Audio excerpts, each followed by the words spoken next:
वालेकुम स्टूडेंट्स, आज हम बायोलॉजी क्लास फर्स्ट ईयर का टॉपिक किंगडम प्लांटी से पढ़ेंगे। किंगडम प्लांटी में बेसिकली दो फाइलम्स या दो प्लांट ग्रुप्स का डिस्कशन हुई है। एक हैं ब्रायोफाइट्स और एक हैं ट्रैक्योफाइट्स। ब्रायोफाइट्स जो हैं वो पुराने प्लांट्स हैं, जो प्लांट्स का स्टार्ट हुआ था, एवोल्यूशन हुई थी, तो उसमें जो सिंपलेस्ट प्लांट्स थे वो ब्रायोफाइट्स थे। वो नॉन वास्कुलर प्लांट्स हैं, यानी उनमें division of xylem and vessels नहीं, जाइलम एंड फ्लोएम नहीं हुई भी थी, और वो सिंपल थे।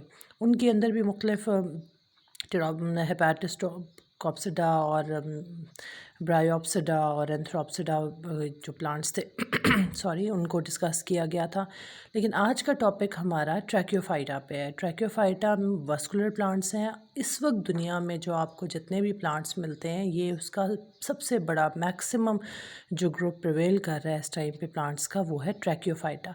ट्रैक्योफाइटा एवोल्यूशनरी एडवांस्ड प्लांट्स हैं। इसके अंदर डिवीज़न हो चुकी है, इसके अंदर एडवांसमेंट हो चुकी है, और इसके अंदर जो आपको मुख्तलिफ डिविजन्स ऑफ लेबर या डिवीज़न ऑफ टास्क है, वो आपको मुख्तलिफ सेल्स और टिश्यूज़ में नज़र आते हैं।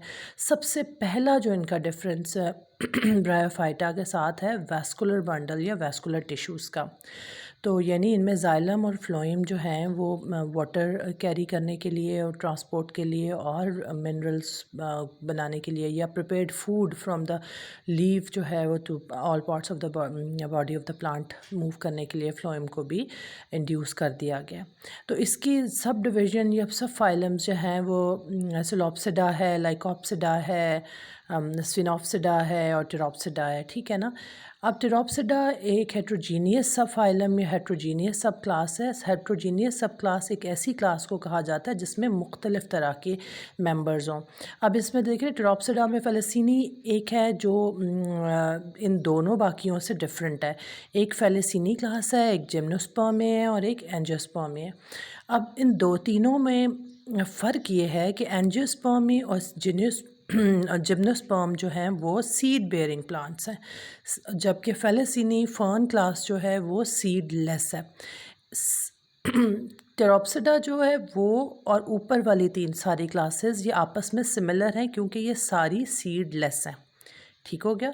जो सीड लेस होते हैं ना, उनको टेरिडोफाइट्स भी कहा जाता है। सीड लेस जो प्लांट्स होते हैं उनको टेरिडोफाइट्स, सॉरी, ये फर्न क्लास है जो सीडलेस हैं, और ये क्रिप्टोगम्स कहलाते हैं। ठीक है। टेरिडोफाइट्स जो है वो फर्न फैमिली है, और फर्न फैमिली के अंदर स्पोर्स होते हैं, इनमें सीड्स नहीं होते, और ये सारे जो सीडलेस प्लांट्स हैं उनको क्रिप्टोगम्स कहा जाता है। इनमें वैस्कुलर बंडल्स तो होते हैं लेकिन ये सीडलेस होते हैं। ठीक हो गया। और इसमें हम एक और चीज़ भी है, मैं सारी जो छोटी छोटी बातें बता रही हूँ ये MCQs हैं, MD कैट वगैरह के अंदर भी ये सारे आ जाते होते हैं, कि जो क्लास टेरिडोफाइट्स में से एक जो मेंबर है फेलिसिनी, वो ऊपर वाली दूसरी मेंबर्स के साथ रिजेंबल करता है सीडलेस होने की वजह से, और सीडलेस होने की वजह से ये क्रिप्टोगम्स कहलाते हैं। इनमें वैस्कुलर प्लांट्स तो हैं ये सारे, ये सिमिलैरिटी है, और डिफरेंस ये है कि ये सारे सीडलेस हैं जबकि एंजियोस्पर्म और जिम्नोस्पर्म सीड बेयरिंग है। इस वजह से क्लास टेरिडोफाइट्स को हेट्रोजीनियस सब फाइलम या हेट्रोजीनियस सब डिविजन कहा जाता है। अच्छा, एक और भी इसमें MCQ बन जाता होता है कि what is a link between bryophyta and gymnosperm.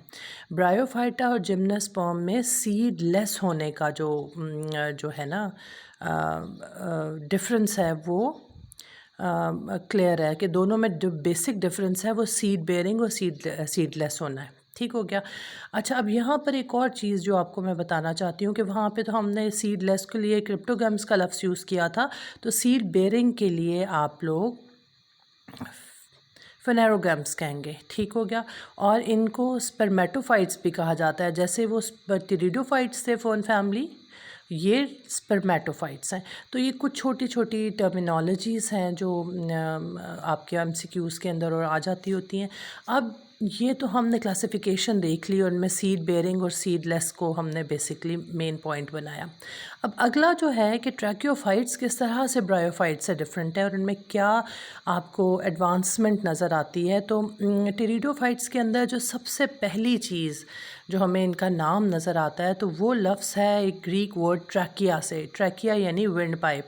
अब विंड पाइप का लफ्ज़ इसमें हमने ये जो वेस्कुलर बंडल की जो लंबी लंबी पाइप्स हैं, जब वो एक हॉलो सा पैटर्न आ रहा होता है, चैनल्स हैं, उन tube like pipe like structures, उनकी वजह से इसका नाम ट्रैकियो से निकला है, ट्रैकियोफाइट्स। इनके प्रोमिनेंट फीचर्स में ये होता है कि इनमें वास्कुलर प्लांट्स कहलाते हैं, कंटेन जाइलम एंड फ्लोएम। अच्छा, आपकी टर्मिनोलॉजी में जाइलम और फ्लोएम दोनों के लिए स्टील का लफ्ज़ भी यूज़ हुआ है, कि जब भी आप किसी बुक में स्टील का लफ्ज़ यूज़ करें तो वो इसका मतलब ये होगा कि जाइलम और फ्लोएम के लिए कलेक्टिवली स्टील का लफ्ज़ यूज़ हुआ है।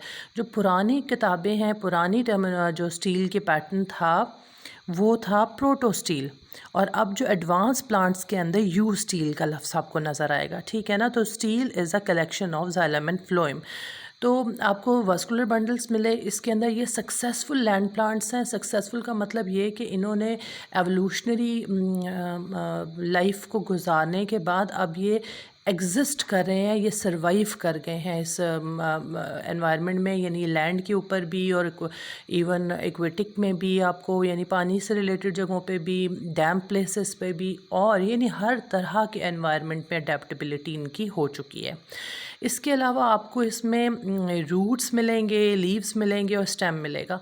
अच्छा बच्चों, एक चीज़ जहन में आपने रखनी है कि हम आपको इनके जनरल फीचर्स बता रहे हैं कि वेस्कुलर प्लांट्स के जनरल फीचर्स हैं, लेकिन वेस्कुलर प्लांट्स में भी डिविजन्स हैं। वो इस तरह से, कुछ बहुत सिंपल वेस्कुलर प्लांट्स हैं, यानी वो ऐसे जो ब्रायोफाइट्स से थोड़े एडवांस हैं, और वेस्कुलर प्लांट्स की सबसे बेसिक फॉर्म है, उसमें आपको ये चीज़ें ट्रू रूट्स, ट्रू लीव्स वगैरह नहीं मिलेंगे। हम एग्ज़ाम्पल पढ़ेंगे अभी सिलॉप्सिडा को, तो उसके अंदर हम आपको एक एग्ज़ाम्पल पढ़ाएंगे।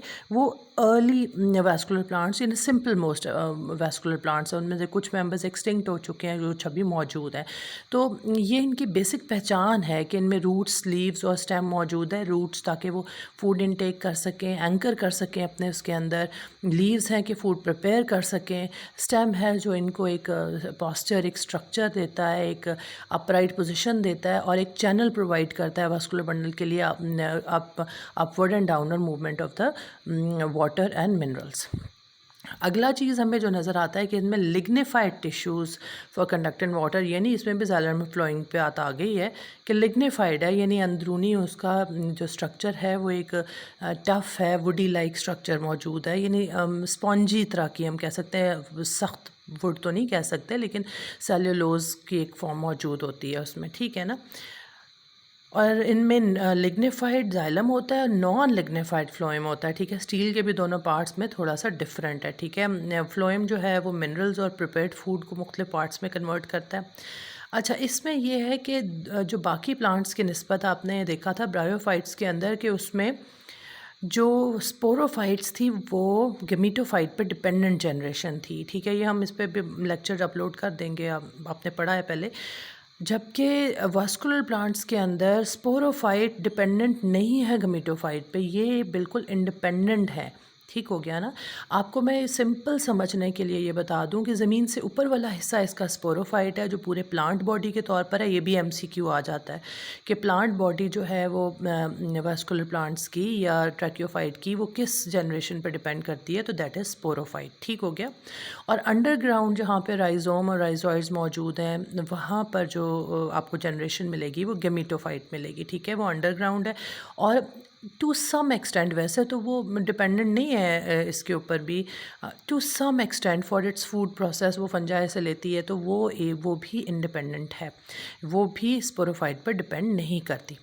अच्छा, जो और चीज़ होगी, दे आर ऑटोट्रॉफ। ऑटोट्रॉफ का मतलब इनमें क्लोरोफिल आ चुका है, लीव्स आ चुके हैं, वो सारा सिस्टम, वो मैकेनिज़्म बन चुका है, जो ये खुद से अपनी फूड बनाने शुरू हो गए हैं, ठीक हो गया। और इसमें मल्टी सेलुलर एम्ब्रियो होता है। जो एम्ब्रियो होता है वो सिंगल सेल पे नहीं होगा, क्योंकि चूँकि एडवांसमेंट आ चुकी है, आपको बहुत बड़े बड़े प्लांट्स हर तरह के स्पेशलाइज्ड फीचर्स के साथ मिल रहे हैं, तो वो मल्टी सेलुलर एम्ब्रियो से ही ग्रो करते हैं। अच्छा, एक और जो चीज़ है, आपको एवोल्यूशन ऑफ रूट्स मिली, एवोल्यूशन ऑफ लीव्स मिली, एवोल्यूशन ऑफ ये मिला, इसमें एवोल्यूशन ऑफ सीड भी हुई है। यानी आपके पास जो इसका स्पोरेंजिया था, स्पोरेंजिया जो है वो प्रोटेक्टेड है, शीट लेयर के अंदर प्रोटेक्टेड है। उसका फ़ायदा ये होता है कि अगर कोई डोर्मेंट हो, कोई अनफेवरेबल कंडीशन हो, तो ये डोर्मेंट फेज़ में यानी एक सेफ़ फेज़ में चला जाता है, और जहाँ इसको फेवरेबल कंडीशंस मिलती हैं ये वहाँ पे अपना ग्रो करना शुरू कर देता है। प्लस ये एक टफ़ स्ट्रक्चर के अंदर मौजूद रहता है, और छोटे से डैमेज से इसको कोई फ़र्क नहीं पड़ रहा होता।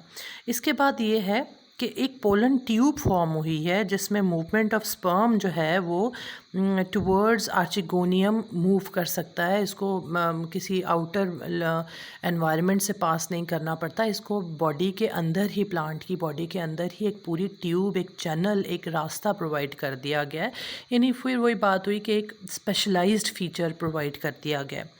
सबसे अहम बात इसमें जो तमाम प्लांट्स के लिए ये बात दुरुस्त है कि ये हेट्रोमॉर्फिक अल्टरनेशन ऑफ जनरेशन हो रही होती है। ब्रायोफाइट्स में हम देखें या ट्रैक्योफाइट्स में देखें, दोनों में अल्टरनेशन ऑफ जनरेशन होती है। अल्टरनेशन ऑफ जनरेशन का मतलब ये है कि स्पोरोफाइट से गमीटोफाइट में और गमीटोफाइट से स्पोरोफाइट में साइकिल्स चेंज होते रहते हैं। डिपेंड करता है अमाउंट ऑफ टाइम पे, वो हर प्लांट के लिए, हर डिवीज़न ऑफ प्लांट के लिए डिफरेंट है। लेकिन इसमें भी heterogeneous alternation of, heteromorphous alternation of generation होती है।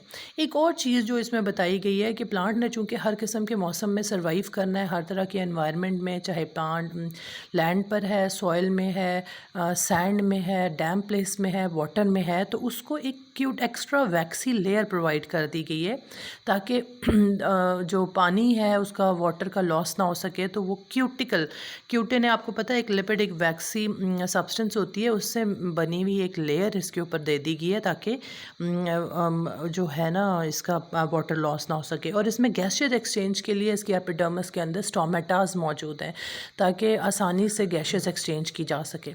तो बच्चे, इसमें अब आपने ये देख लिया कि हमने वास्कुलर प्लांट्स को, यानी ट्रैक्योफाइट्स के बेसिक फीचर्स पढ़े। अब अगला जो टॉपिक पढ़ेंगे वो इसकी सबसे पहला सिंपलेस्ट वास्कुलर प्लांट होगा प्सिलोप्सिडा, जिसकी हम देखेंगे। और उसमें आपको ट्रू रूट्स, ट्रू लीव्स नहीं मिलेंगे, क्योंकि वो सिंपलेस्ट वास्कुलर प्लांट है। मैंने आपको बताया था कि ये जनरल फीचर्स हैं, कुछ में ये बहुत सिंपल होंगे, कुछ में ये मॉडिफाइड होंगे।